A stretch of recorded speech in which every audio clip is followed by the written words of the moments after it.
So today is officially Godzilla Day, and to celebrate, I wanted to make an extra special video. And what better topic to discuss than recapping the last 70 years of Godzilla all in one video to catch up any newcomers to the franchise.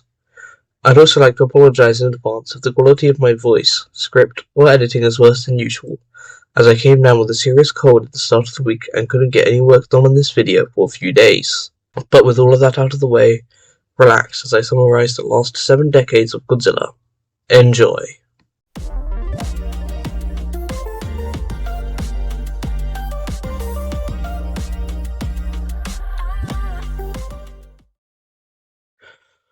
The start of Godzilla can be at many different points depending on who you ask.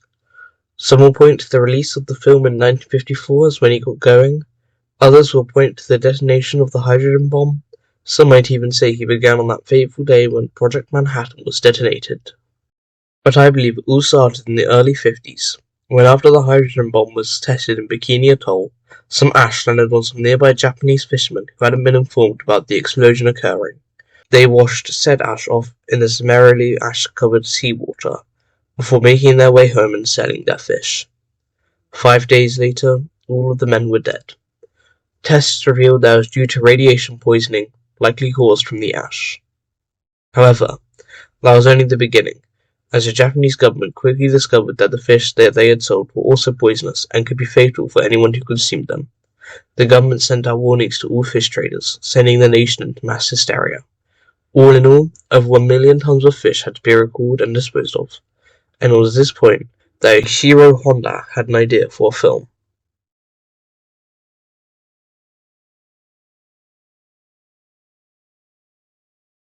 In early 1954, filming on Gojira started, the name being taken from a mix of the Japanese words for gorilla and whale. This involved a suit that weighed over 100 kilograms, which had to be turned upside down after each shoot, as it was so hot under the studio lights that the bottom of the suit filled up with sweat. This was used to their advantage with the atomic breath, as they made a tower out of the wax and turned on the lights, filming it melt. In the movie, Gojira was an ancient reptile who was awoken and mutated by the hydrogen bomb. Enraged, he headed towards Tokyo to inflict his pain upon it. Meanwhile, Dr. Serizawa had finished a design for the most powerful weapon ever created, the oxygen destroyer. But he refused to use it, as he realized that he had only made it out of spite. So to prevent the destruction of Japan and the plans for the oxygen destroyer from falling into the wrong hands, he burned the blueprints and swam down Tokyo Bay where Gojira was resting, killing both him and Gojira. The movie ends with a sober message, telling the audience that if nuclear weapons were allowed to continue testing, more Gojiras could appear. It's pretty obvious that this was a commentary on the dangers of nuclear testing, and it's been pointed to be one of the most important movies of all time. It also spent the most amount of money on marketing for any Japanese movie up until that point. However, despite many modern-day critics pointing to this as the best Godzilla film, it didn't land well with cinemagoers in 1954, who criticized the movie for trying to stand out with its unique message, instead of focusing on its interesting monster. Despite this, it was a success, and an American release was planned with Raymond Burr, which was, to put it lightly, utterly ridiculous, and not in a good way. However, this version had one minor difference that changed the franchise forever. To better suit American audiences, they changed the titular monster's name into Godzilla. They also gave him the title of the King of the Monsters. This in turn wrapped back around with the next installment, Godzilla Raids Again, using that very name, setting it in stone for the future of the franchise. Rather hilariously, the American release of that film also changed the name to Gigantos the Fire Monster, as they believed the audiences wouldn't be interested in a monster they had already seen. This failed spectacularly, as despite what you might think, the first movie landed really well outside of Japan. Godzilla Raids Again also introduced the first monster co-star in the form of Angrius. For Godzilla's third film, he battled King Kong. This is made even more satisfying when you consider that King Kong also had only 2 movies up to that point, making this crossover tie together 2 at-the-time trilogies. 55 years earlier, and it's still more thought out than Dawn of Justice. That joke's funny because I actually really enjoyed that film. Also, originally Godzilla wasn't going to be fighting King Kong. Instead, he was going to battle Frankenstein. This is why King Kong gets charged up by a lightning bolt. Electrical storm up ahead of us, sir. Lightning bolts. Kong has a chance. Electricity makes him stronger. Now watch. Electricity makes him stronger? Uh-huh.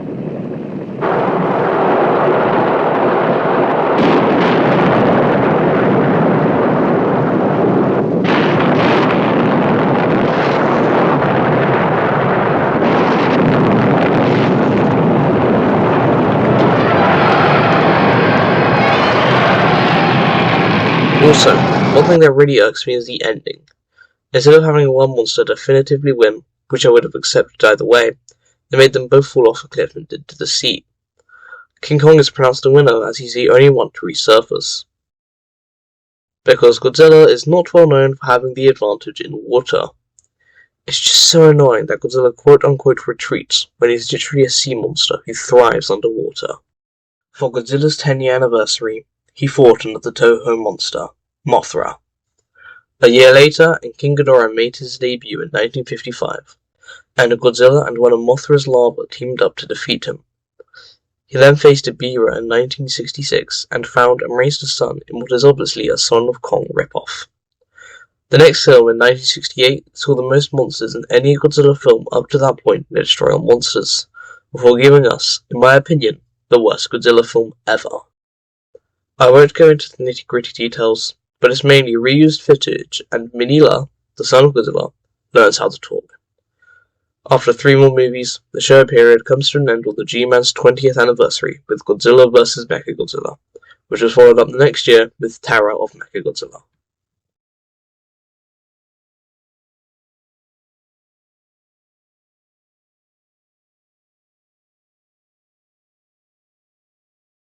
The Heisei period started 9 years after the last film, on Godzilla's 30th anniversary, with Return of Godzilla. Return of Godzilla also marks the start of a really weird trend where the original movie from 1954 is still considered canon, despite Godzilla dying at the end.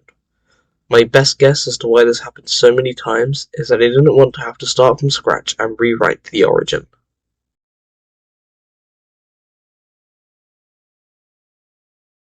Before upping their release pace with both Godzilla vs. King Ghidorah and Godzilla and Mothra, The Battle for Earth releasing in 1992.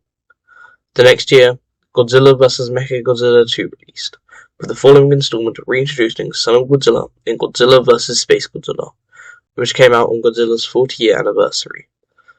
And finally, in 1955, Godzilla vs. Destroyer released, bringing with it the iconic burning Godzilla design that has appeared many times since, and both the end of that version of Godzilla and the Heisei era.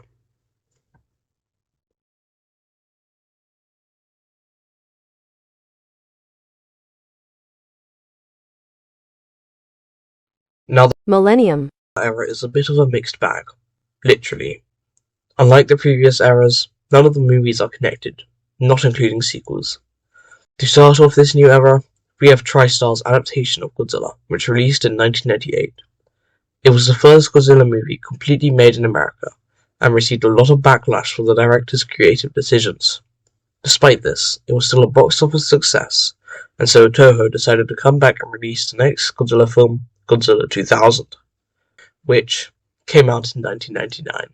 In this film, Godzilla is created from the souls of those killed by the atom bombs, and despite basically rewriting the original story, the first film is still considered canon. Its sequel, Godzilla vs. Megaguirus, actually came out in 2000, and any further installments of this timeline were scrapped the following year with Godzilla, Mothra, and King Ghidorah, Giant Monster All-Out Attack. Once again, this movie also took the original film as canon.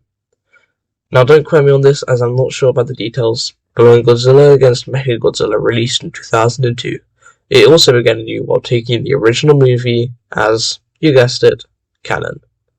Toho just couldn't stick with anything.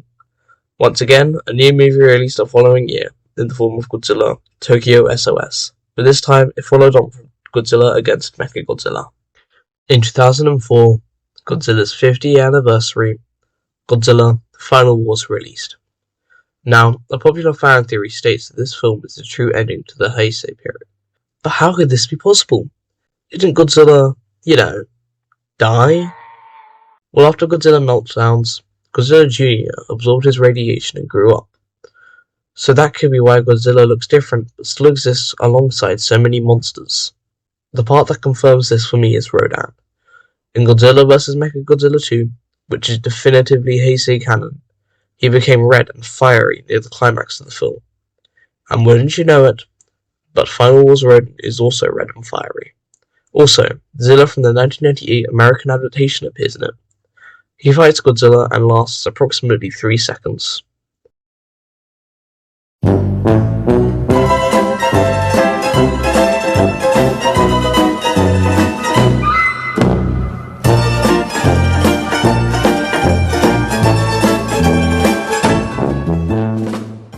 Now by this point, everyone was tired of Godzilla. Films had been releasing years in a row, and it was becoming oversaturated. So after that one final hurrah, everything went dormant. Until 2014, where America decided to take another shot at Godzilla, and this time, they struck gold. What, why are you handing me this? What is this, more trash? Better be a written apology. You see this? Oh, look how big you are. Oh, this is very nice. Hey, we gotta get this framed.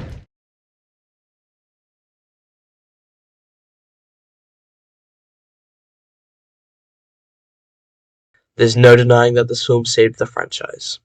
Due to its success, a cinematic universe was planned that actually went extraordinarily well, as they took their time with it as opposed to rushing them out.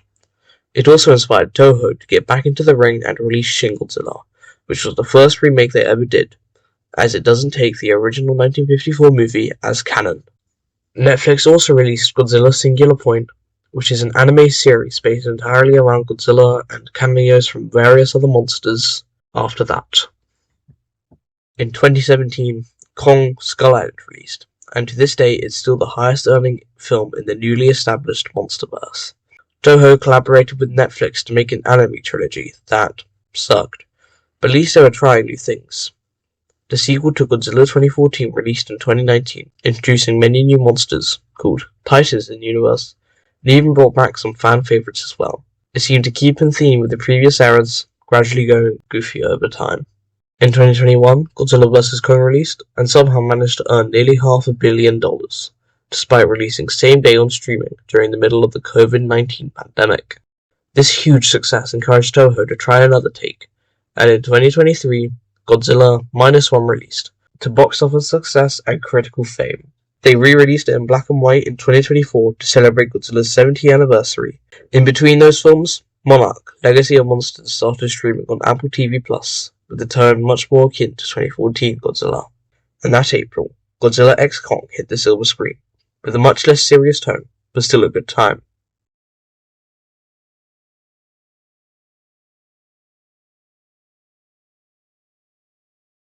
So, what next?